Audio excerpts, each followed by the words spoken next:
Welcome back to Yankee Chronicle. I'm your host, Abby Peel. Every year, the New London Historical Society gussies up for the holiday season. Let's see what they've done. A week from Sunday, we'll be celebrating our holiday open house here at the New London Historical Society Village. The village will be open on that Sunday, which is December 1st, from 1 to 4. The event will include music by the Kathy Lowe sisters, a silent auction of handmade goods, some homemade quilted pieces, perhaps a piece from our blacksmith that he sculpted in the blacksmith shop. The blacksmith will be actually demonstrating that day as well. Yep. Mr. and Mrs. Claus will be in the gallery along with a display of antique toys. There'll be a bake sale over in the village store. Hearthside cooking will be held right in this building behind us at the fireplace.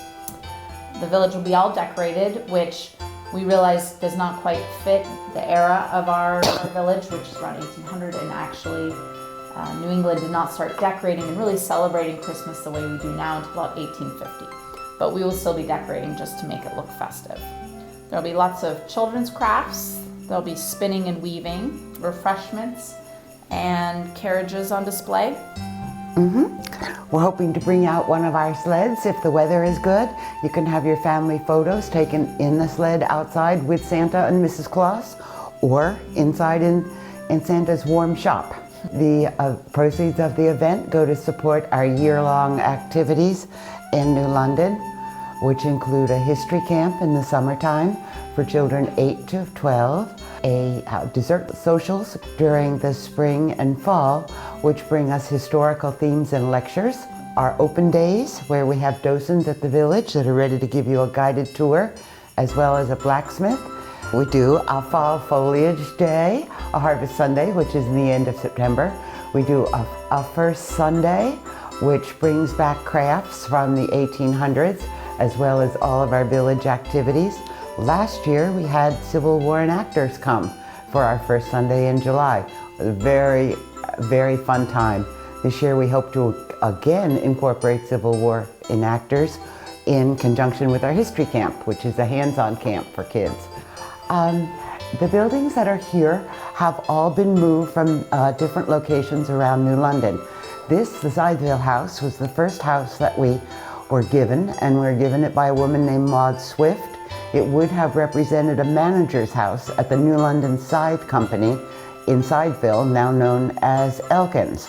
Another fine gentleman and big donor to our town was Walter Buckland. He owned this land. So early 1950s volunteers took down the pieces of this whole building and brought them over here on a flatbread and then put them back up. We have a Griffin barn, which was out on Old Main Street, that's now attached by an L to this building, and it would not have been originally, and it was owned by Dr. Griffin.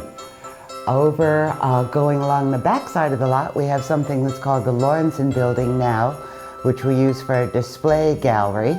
And then we have a schoolhouse, which was the Pleasant Street Schoolhouse at the bottom of Pleasant Lake. The next building over is now our country store. And just like people in 1800s, we recycled the building. It was the Burpee Hill Schoolhouse out on Burpee Hill in New London, but people didn't waste planed lumber and siding, so it became a store at Burpee Hill Farm. The next building over is a violin shop, which in part commemorates the life and activities of a man named Claude Goins, who was one of 3 brothers who fought in the Civil War. His day job was repairing carriages. His love in life was making violins.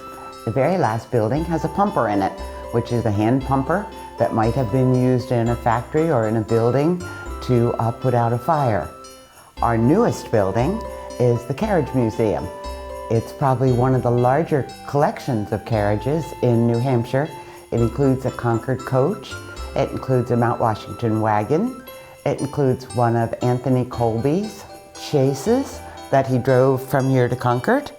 Also a display of materials from the Sideville factory in Sideville, and what winter looked like in New Hampshire, in New London, New Hampshire. The village is located just off of Little Lake Sunapee Road. So we hope to see you this upcoming Sunday for our holiday open house, and you can get more specific details on our website.